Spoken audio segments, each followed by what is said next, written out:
محدثین کرام نے اور بیان فرمائی ہے۔ محدثین کرام کہتے ہیں کہ ایک مرتبہ اللہ تبارک و تعالی نے اپنے محبوب علیہ الصلوۃ والسلام کو جبریل کے ذریعے بلایا اور اپنی امت کے گناہ دکھائے۔ اللہ کے محبوب علیہ الصلوۃ والسلام نے جب اپنی امت کے گناہ دیکھے تو واپسی آئے اور آپ ہمیشہ روتے رہتے۔ حضور صلی اللہ تعالی علیہ وسلم کی آنکھوں سے ہمیشہ آنسو بہا کرتے۔ اللہ اکبر! اندازہ لگائیے کہ حضور صلی اللہ تعالی علیہ وسلم ہمارے لیے آنسو بہائے۔ اللہ کیا جہنم اب بھی نہ سرد ہوگا۔ اعلیٰ حضرت فرماتے ہیں اللہ کیا جہنم اب بھی نہ سرد ہوگا، رو رو کے مصطفیٰ نے دریا بہا دیے ہیں، رو رو کے مصطفیٰ نے دریا بہا دیے ہیں۔ جس امت کے لیے مصطفیٰ روئے ہیں آج اس امت کو شریعت جو ہے نا بڑی مشکل نظر آتی ہے۔ جس امت کے لیے مصطفیٰ روئے آج اس امت کو اسی حضور کی سنت بڑی کٹھن نظر آتی ہے۔ وہ اپنے رسم و رواج تو فوراً منا لیتا ہے، ڈنکے کی چوٹ پہ بھی منا لیتا ہے، وہ ڈنڈے کے زور پہ بھی منوا لیتا ہے کہ میرا حکم ہے، میرے قوم کی رسم ہے، میرے علاقے کی رسم ہے، یہ ہر حال ہوگی۔ لیکن سنت کو تار تار کیا جاتا ہے اور گھر کے اندر نہ سنت کا خیال کیا جاتا ہے، نہ حضور صلی اللہ تعالی علیہ وسلم کی شریعت کا خیال کیا جاتا ہے۔ کبھی اپنے گریبان میں جھانکا ہوتا کہ غاروں میں جا کر رو رو کر حضور نے تیرے لیے دعائیں فرمائی ہیں، ہم گناہگاروں کے لیے رو رو کر دعائیں فرمائی ہیں۔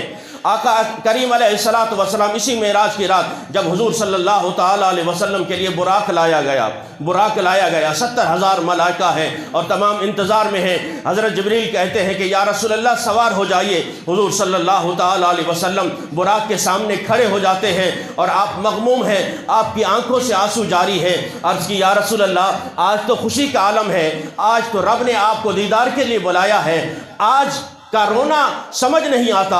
اللہ اکبر! سرکار دو جہاں صلی اللہ تعالی علیہ وسلم نے فرمایا اے جبریل آج میرے لیے سواری کا بندوبست ہو گیا ہے، براق آ گیا ہے اور یہ سارا اہتمام ہو گیا ہے۔ کل قیامت کے دن جب میری گناہگار امت اپنے کاندھوں پر گناہوں کا بوجھ لادے ہوئے آئے گی تو پل صراط پر جب آئے گی ان کے لیے سواری کا کون سا بندوبست ہوگا؟ بس یہ غم مجھے ستا رہا ہے۔ تو رب تعالیٰ نے فرمایا اے جبریل میرے محبوب علیہ الصلوۃ والسلام کو فرما دے کہ کل قیامت کے دن تیرے پروں کو میں پل بنا دوں گا، تیری امت گزرتی جائے گی۔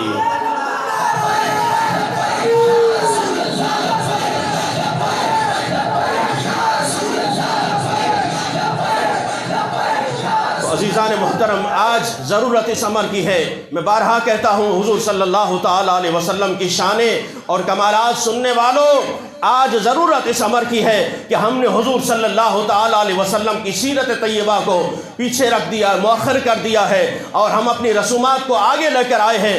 آج آپ دیکھیں کہ حضور صلی اللہ تعالی علیہ وسلم کی شریعت کے ساتھ، حضور کے دین کے ساتھ ہم خود کیا کر رہے ہیں۔ تو فی زمانہ عزیزان محترم جس اللہ کے محبوب کے لیے اللہ تبارک و تعالی نے پوری کائنات بنائی ہو اور جو محبوب صرف تیرے لیے روتے رہے ہوں اور وہاں جا کر تیرے لیے سوال کرتے رہے ہوں پروردگار مجھے تو تیرا دیدار ہو گیا ہے، میری امت کی معراج کیا ہوگی؟ میرا معراج تو تیرا دیدار ہو گیا، میری امت کی معراج کیا ہوگی؟ فرمایا غم نہ کر محبوب، تجھے نمازیں عطا کر رہا ہوں، تیری امت پر یہ نماز فرض ہے، وہ نماز پڑھے گی الصلاۃ معراج المومنین، نماز مومن کی معراج بن جائے گی، نماز مومن کی معراج بن جائے گی۔ اللہ تبارک و تعالی ہمیں حضور صلی اللہ تعالی علیہ وسلم کے اسوہ حسنہ پر عمل پیرا ہونے کی توفیق عطا فرمائے۔ انشاءاللہ مزید آئندہ جو میں بیان ہوگا۔ وآخر دعوانا الحمدللہ رب العالمین۔